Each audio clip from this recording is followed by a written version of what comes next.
Okay, hi, we're going to talk about creatine phosphate, creatine. This is a very common supplement that a lot of athletes and weightlifters take. It basically provides a reservoir of high energy phosphates within a skeletal muscle cell that can be transferred to ADP to very quickly replenish it into becoming ATP. ATP is like a $20 bill inside of a skeletal muscle cell to provide energy for muscle contraction. So the cell cannot store very high levels of ATP in its cytoplasm because the energy charge is important in regulating other biochemical pathways like glycolysis. So if the ATP level is too high, you wouldn't be running glycolysis in the forward direction. Instead, the phosphate energy is stored on phosphocreatine.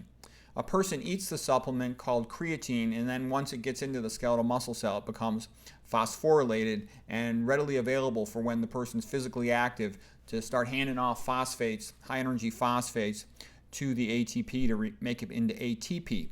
So you can see here's just a drawing of phosphocreatine. The phosphate's in green, and you can see the two big negative charges on it. Here's ADP, so that's adenosine diphosphate, and the diphosphate is sort of just a preparation molecule. It's also a substrate in this reaction. Then here one can see is the creatine that has released its phosphate. The phosphate's in green, and now the phosphate is attached to the ATP. So it was ADP for diphosphate. Now it's ATP for triphosphate. And the key thing to phosphates on an ATP is that they got a lot of negative charges, so they repel each other. As a matter of fact, there's a magnesium that's going to be latched onto those two phosphates with its positive charge to hold them together, because that's why that phosphate is so high energy. It wants to get away with its negative charges away from the adjacent phosphate with negative charges. So it's especially important for skeletal muscle. There's some use of it, some importance in cardiac muscle, in brain tissue, in the retina of the eye, in sperm cells, and in endothelial cells. So it is a good thing, but there's a difference between something your body makes versus taking a supplement. When you take a supplement, that's a whole different scenario than just eating foods or your body doing things that it does on its own.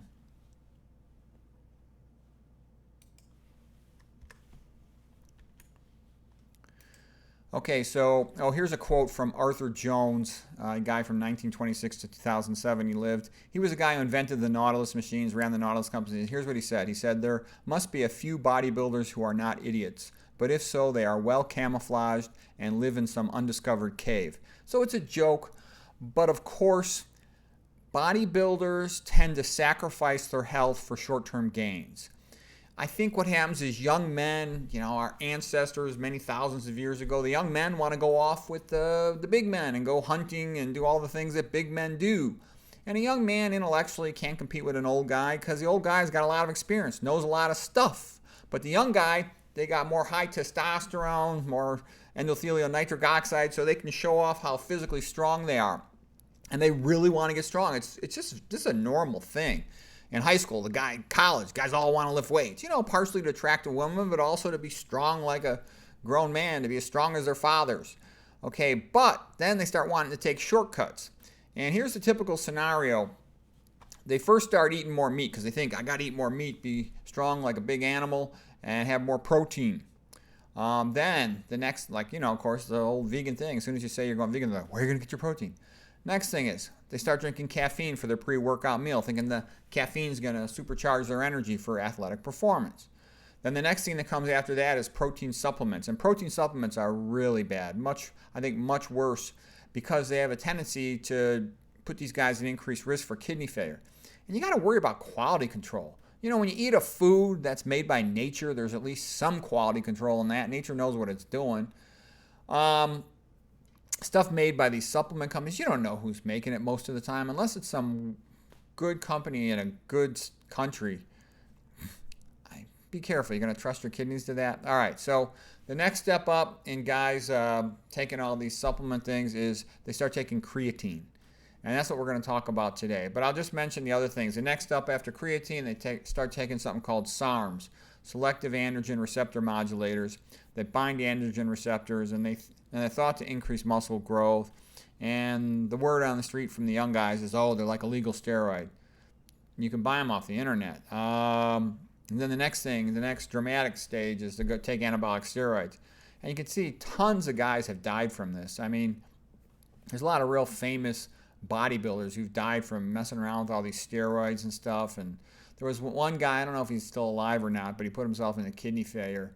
He's this power lifter, Andy Bolton. I like the guy. I bought his books. I watched his video. You know, I like lifting weights, but I don't take any of this stuff. And well, as a matter of fact, I'll tell you something. I did experiment with creatine because I read all the articles 15 years ago and it was very positive, and I wasn't as sophisticated then as I am now. I've become much more skeptical after studying all the nutrition literature and all the supplement literature for many years. And I took it and a month later I had a rotator cuff tendonitis and I had to stop weightlifting for a year. So I got burned by creatine. That was the only thing new in my life. And so I think it was because of the creatine. By the way, that's my own personal anecdotal experience. All right, so if you go to the popular weightlifting channels, for example, the young guys really like this one guy. His site's called More Plates, More Dates. You know, they have this idea that the stronger you get, the more attractive you be to women. And I'm like, you know, if you want to impress a girl, focus on your bank account, not your bench press, okay? But anyways, like what this guy says, he's like, oh, well, you know, you're bigger than the average person. You're a weightlifter probably, so you probably should be taking the high end of the dose on creatine. By the way, I'm going to recommend don't take creatine. But I will also admit, I searched the literature, and it's not as easy to find problems with it as I thought it was going to be. Because I had read about it in the past. I bought, when I first did this 15 years ago, this $80 book. And that's partly why I was so ready to quit it. I was just starting to read that at the time I got injured. And the gist of it was, I bought this book, a summary of all the research studies. And the conclusion of the article would say, no proven indication that it causes kidney failure. No proven indication that it's an increased risk of causing cancer. And you're like, well, gee, that sounds good. But then, you know, at that time, I read through the middle of the articles, and it would give off these metabolites that were carcinogenic, or it'd give off a metabolite that was, you know, potentially going to increase the risk of kidney failure. So let's see, what else about it? Oh, it's now promoted for all kinds of things, as if it's going to improve cognitive function. I would never take a supplement, because even though theoretically the supplement thing might in vivo have a benefit for brain function, I'd be so worried about contaminants, I would not take it. And one of my kids wants to take this, and this is partly what motivated me to read about it, because it's real hard to convince a 20-year-old. You know, a 20-year-old's kind of like, you're just old, you're just jealous, you know, like a typical thing. My kid had a girlfriend, you know, they broke up. A week later, he's with a new girlfriend. And I'm like, dude, slow down. Find someone you really like and stay with them. And you shouldn't be running around. You're going to end up with venereal disease. It'll mess up your life. He's like, oh, Dad, you're just jealous. And, you know, same thing like with weightlifting. I tell him, don't be taking a supplement. He's like, oh, you're just jealous because you're old, you're weak, you can't lift much. You know what? I'm saying these things for a good reason. Okay, so what's my big observation with muscle building supplements? They promise the sky. We'll make you bigger, stronger, faster, smarter. Everything gets better.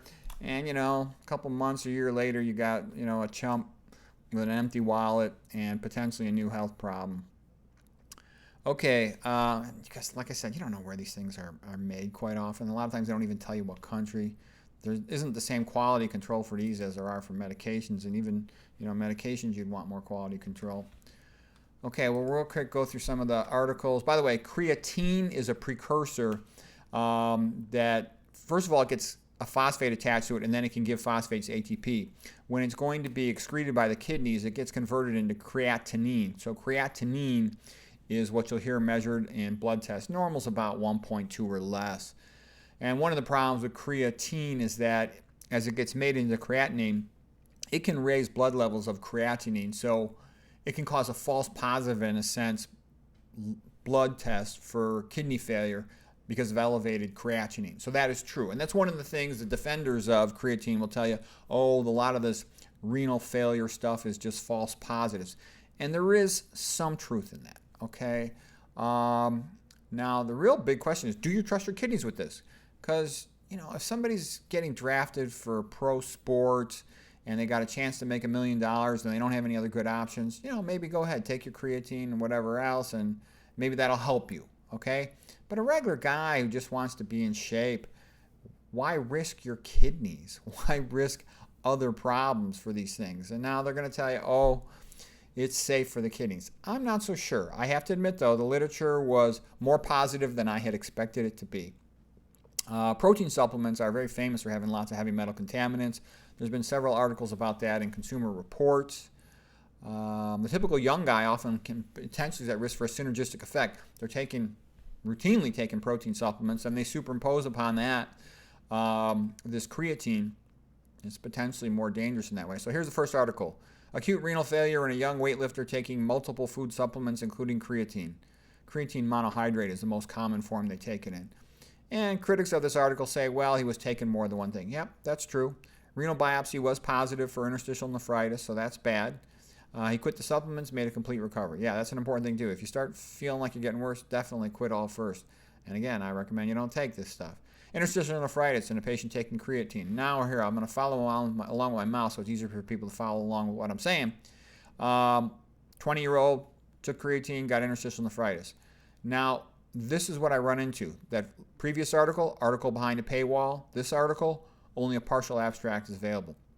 That keeps happening over and over and over again very frequently when you try to read about creatine. And that's a bad sign. That's a sign that potentially they're trying to hide something, because that doesn't usually happen when I study other non-financial topics. Creatine is $1 billion supplement. So I've seen this before. Anytime you read about something that's got billions of commercial dollars behind it, it becomes very difficult to ever hear any criticism of it. Plus, there's a lot of sort of semi-smart bodybuilder guys that do go through the literature on this stuff, but they almost all work for some company or something that sells these supplements, so they have to be positive about them if they want to keep their job.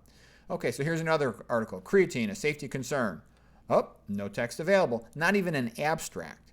So that was frustrating. I ran into that over and over again. Here's the next one. Renal dysfunction accompanying oral creatinine supplements by Pritchard in The Lancet. Article behind a paywall. So they did mention that a patient taking creatine got substantial kidney dysfunction. They mentioned that there was some story about 3 college wrestlers in the United States who died, which were potentially linked to creatine. Then there was a letter to the journal by this man here, Paul Greenhalgh, and he said, no, it wasn't the creatine causing their kidney failure, and he also challenged the claim that those wrestlers had died from creatine. He suggested it was because of an excessive rapid weight loss methods that they used. But one of the things you'll notice here is the letter criticizing the article is printed in full, but the article itself, you're not allowed to read it.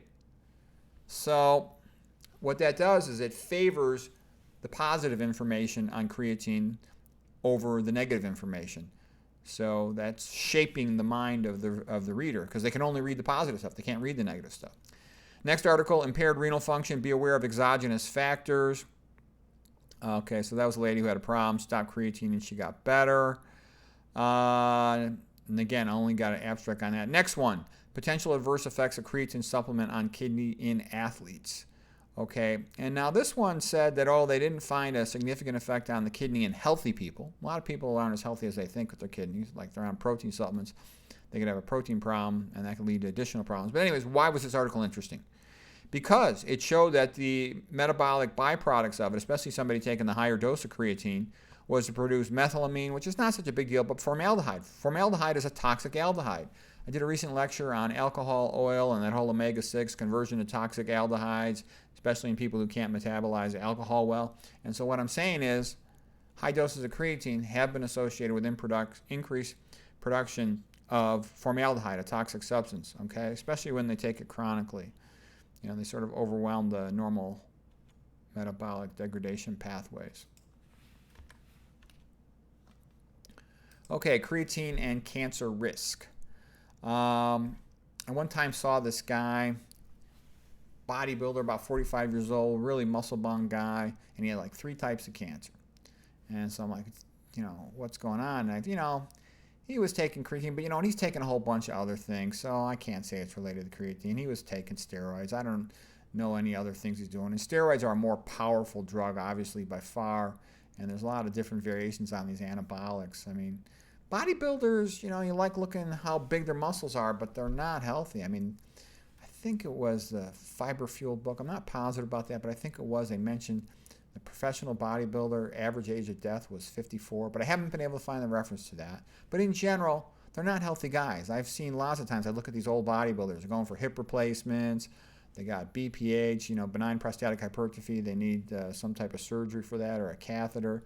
They got a lot of problems. They're not like healthy role models. The next thing mentioned was that creatine supplementation can potentially form these heterocyclic amines, and it appears that it does form heterocyclic amines, which are mutagenic, meaning that they can damage DNA, and potentially carcinogenic. The article says, though, that the amount of HCAs, heterocyclic amines, formed from creatine supplements is very small in comparison with the amount that they get from other things, like from eating meat especially grilled or smoked meats, as well as in a lot of processed foods, some food flavorings, beer, wine, cigarette smoke, etc. So they don't think that creatine supplement's a major supplier of them. That's probably true. Muscle building supplement, MBS, that's the abbreviation for muscle building supplements, increased risk of testicular cancer. That one didn't distinguish between the patient's creatine or their steroids, so it might have been primarily a steroid effect. And by the way, a lot of this stuff too is behind paywalls, and I'm looking at abstracts. Very difficult to find a complete article on this. The next one is circumstantial evidence suggests that creatine may add to carcinogenesis by forming AIA and nitrosyl compounds that covalently modify DNA guanine bases. Okay, so then they say, on the basis of our current knowledge, however, creatine derived from these compounds may only impose a minor health risk, but intensive research must continue. So again, there's hints of all these problems, precancerous metabolites, potential interstitial nephritis in the kidneys. I also had the experience that you would only see positive stuff when you go to any type of bodybuilder site or any type of place that sells nutrient supplements and vitamins and all this stuff. But then you go into a forum like where the guys are talking to each other, the bodybuilder guys, and you'll hear them talking about a lot of problems, which they may not be right, but they're attributing to creatine and other supplements. Here's another article writing about creatine. Is it worth the risk? Guess what? They won't let you see the article. They won't even let you see an abstract on it. So it's hard to know.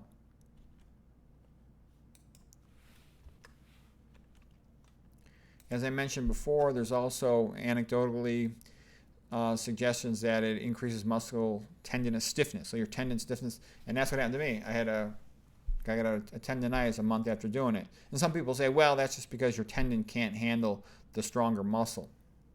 I don't know. I don't think I was getting that much stronger. All of a sudden, for the first time in my life, I got a rotator cuff problem, and I had to quit weightlifting for a year. There's other things, anecdotally, some say it causes hair loss, others say it don't. I don't know if that's true. I sort of ran out of time to study that. I don't really care about that. It's a little too late for me to worry about that. Big thing I worry about with supplements is there's been problems, and this is in protein supplements, not specifically in creatine, with heavy metals and poor quality control. They're not regulated that tightly. And here, for example, in this article, it was called Levels in Creatine of Organic Contaminants and Heavy Metals in Creatine Dietary Supplements. And creatinine is another contaminant. Okay, and this article said the only detectable contaminant was mercury. They said it was at a rate lower than 1 milligram per kilogram. That sounds like a very high amount to me, but I don't know what the amount was. And again, the article's behind a paywall. So almost anything that could possibly be negative about creatine, you'll find it's behind a paywall. Okay, and it's not like that when I study other subjects that are not, big profitable foods or food supplements. So anyways, my recommendation would be avoid the stuff because I would be worried about contaminants and these potential complications. But, if you're a pro athlete and you got $1 million contracts, your only chance to make some money, it's not that bad. I'd maybe take it in that case. But for a regular guy who just wants to be fit, I think it's crazy and stupid to take this stuff and risk having problems and potentially those contaminants. They're more common in stuff than people realize.